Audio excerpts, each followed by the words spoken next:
Hii ni Maisha Kamili, tutakufungulia Biblia. Huyo ni maisha. Karibu sana ndugu mtazamaji na mfuatiliaji, tuko katika kumjua Mungu. Yes. Jana Mungu ni upendo. Yes. Nimebananisha. Kumbe tunatakiwa tumwangalie Mungu, uweza wake, mambo yake, ili tuone upendo kupitia yeye, mambo yeye ndiye maana ya upendo. Kwa hiyo mimi nikisema napenda, natakiwa niangalie yeye ndio template. Napenda kama Mungu. Napenda kama Mungu. Pendo Mungu alivyonipenda. Leo sasa. Amen. Mungu katika uumbaji. Amen. Siku ya Jumatano tuombe. Amen. Mungu wa mbinguni, tunakushukuru kwa kutuonyesha pendo lako.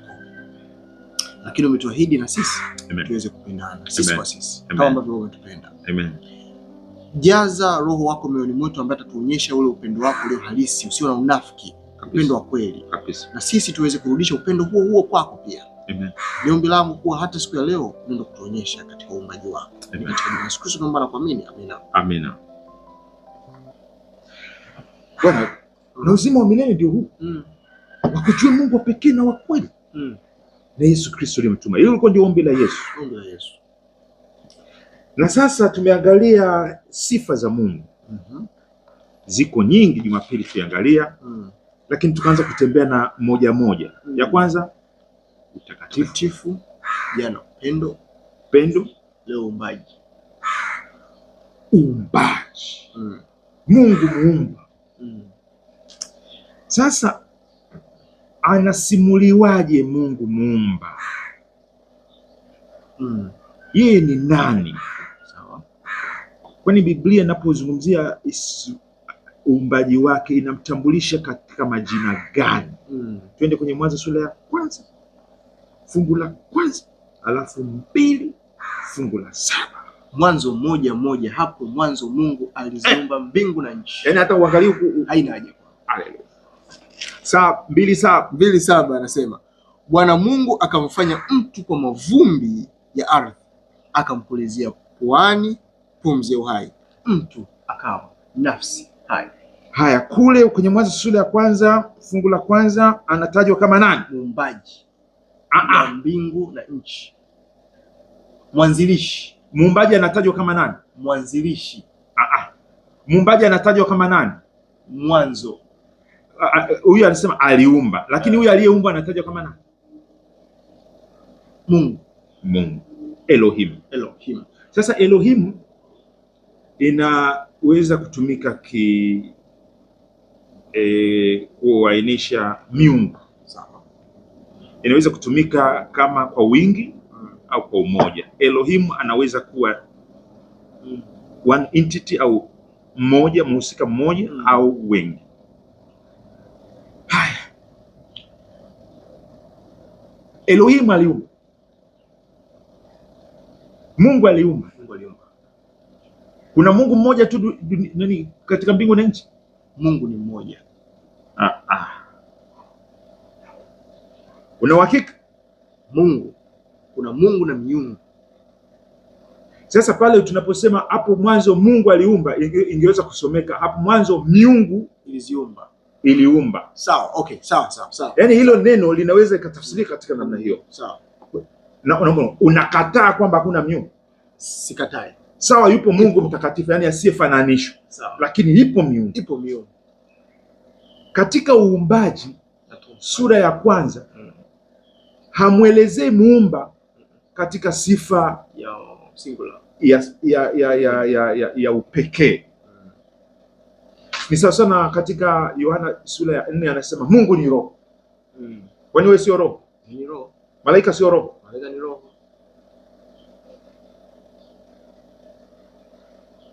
Lakini Mungu ni roho.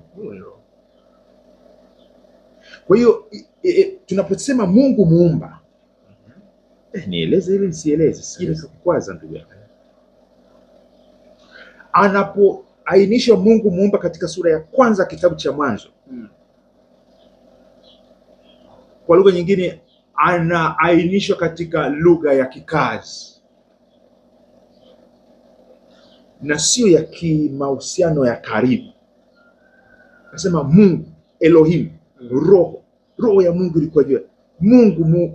Mungu aliumba. Kwa hiyo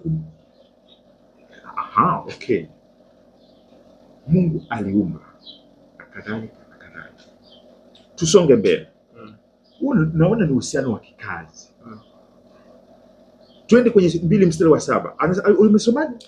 2:7 anasema Bwana Mungu akamfanya mtu kwa mavumbi ya ardhi. Anataja sio tu Mungu, Bwana Mungu, na hiyo Bwana Mungu inayotajwa hapo Kiebrania ni Yahweh. Sasa baada ya kusema Yahweh akasema Bwana Mungu, na hii Bwana Mungu tunaiona ndio mara ya kwanza kutumika na Wayahudi au Waibrania wakisikiliza simulizi hii wakisema Bwana Mungu ndiye aliumba, wanamaanisha ni Mungu wa Israeli, Mungu aliyewatokea kwa baba zao, kumbe ndiye aliyeumba. Unaposema Bwana Mungu inamaanisha ni Mungu wa maagano, Mungu wa binafsi. Hata anavyoumba, utaona uumbaji wa Mwanzo sura ya 2 ni wa kibinafsi zaidi, yani wa mahusiano ya karibu zaidi kuliko hata ule wa sura ya kwanza alikuwa anatamka, inatokea. Huyu anapokuja kumuumba mwanadamu 2:7 anamfinyanga, mahusiano hayo, anampulizia, anamwamuru, ni maagano hayo, kwa kumbarikia, zaeni mkaongezeke mkaijaze nchi. Ni Bwana Mungu. Hiyo ni michanganya, hiyo ni ile ni nani? Ile ni alikuwa naamuru kama Mungu.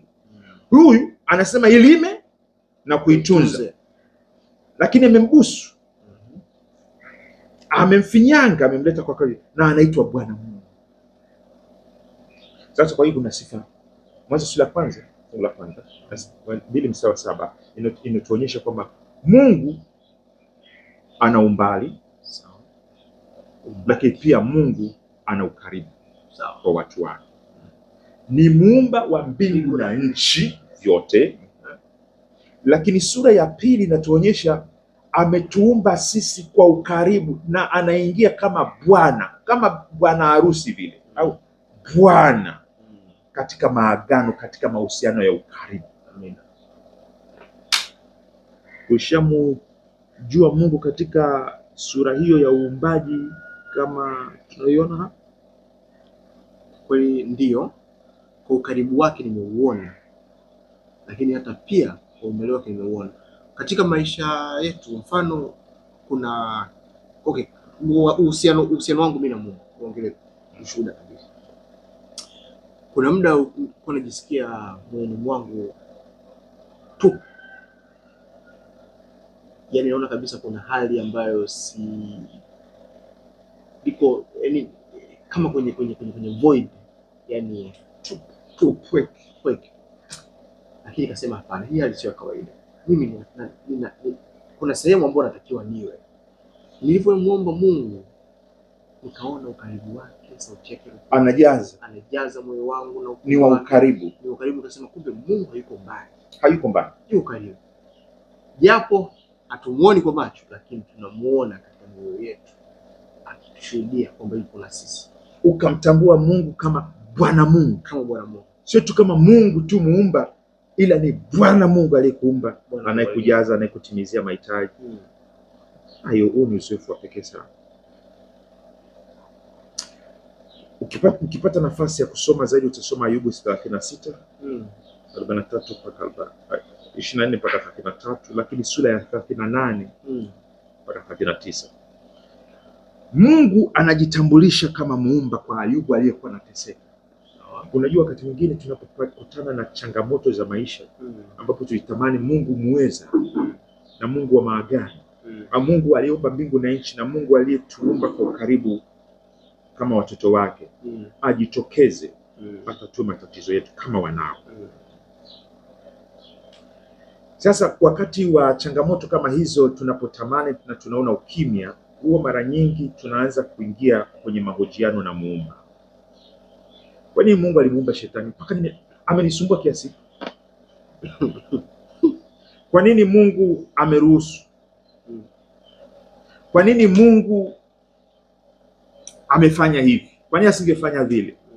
Sasa ukisoma hizi sura unamwona Ayubu ndiye alikuwa analalamika, alafu Mungu anamjibu kama muumba. Sasa anasema, wewe ulikuwa wapi nilipokuwa naumba dunia? Haukuwepo kwa sababu ulikuwa sihitaji ushauri wako. Kwanza ulikuwa hujui chochote, usingeweza chochote. Haya nilivyoviumba unavielewa kwanza? Kama uvielewi, maisha yako utaweza kuelewa na jinsi ninavyoyaongoza? Niache mimi kama Mungu. Juzi tulikuwa tunaongea na mwenzako hapa, kama tutaweza kumjua Mungu kama muweza, ana upendo mtakatifu, lazima tumwamini kwamba ndivyo alivyo. Usianze kusahisha kusema mbona hajafanya lakini hivi, mbona hapo basi kama ameshindwa, mbona wewe akili yako fupi. Tena ukiwa na umwa ndio unakuwa fupi zaidi, ukiwa una hela ndio inakuwa fupi tena. Mwache Mungu awe Mungu. Comment. Kweli Mungu wetu ndio. Kwa somo hili tunachotakiwa kufanya ni kwamba ku appreciate namna gani ambavyo amejishusha kuonyesha ukaribu wake na sisi. Tunachotakiwa sisi kufanya, kuitikia, ni kumtukuza kama mtoa uhai, kama muendeleza maisha na mtegemezi, kwamba mimi bila yeye siwezi, nirudi tena kwake. Amen. Kumwomba mwendelezo wa maisha au namna mimi kuweza kuishi kwa kumtukuza yeye kwa sifa hiyo ya kuwa Bwana mtoa uhai. Amen. Akilele pia karibu na sisi. Hili neno nadhani linafaa kufungia somo. Twende tuombe. Baba yetu wa mbinguni, leo hii neno lako limetushuhudia tena, wewe ndio ulioumba kama Mungu, na wewe ndio uliotuumba kama Bwana. Tunanyenyekea tukikuruhusu ubaki kuwa hivyo. Tunakupokea kama ulivyo. Amen. Baba, ikiwa kama kuna akili zetu fupi zilifika ukingoni na tukaanza kukutafuta kukuweka kwenye chupa, yani we maji ya baharini tunatafuta kuingiza kwenye chupa, akili zetu finyu kuingiza ili ufiti kule, hata vichwa vikauma, tukapata mapresha, tukapata depression. Leo hii tunakataa kiburi hicho, kutafuta kukufanya we kama mwenzetu. Kiburi hicho tunakikataa kwa jina la Yesu. Tunaomba unyenyekevu na imani ya kukupokea tena. Bariki na mwenzetu ambaye anapitia magumu, ambaye anahitaji kukuona wewe Mungu kama Mungu wake na Bwana wake. Amen. Katika unyenyekevu na utulivu, mpatie usikivu na utulivu, lakini mpatie wokovu wako, usimwache hata kidogo. Tulete tena kwenye masomo kama haya kwa jina la Yesu. Amen. Amen. Asante sana ndugu mtazamaji, tumefika tamati ya leo. Siku Jumatano, Mungu katika uumbaji. Kesho Alhamisi, Emmanuel pamoja nasi. Emmanuel pamoja nasi. Arnold Lubinza nami Enos Mwakalindile. Karibu sana. Amen.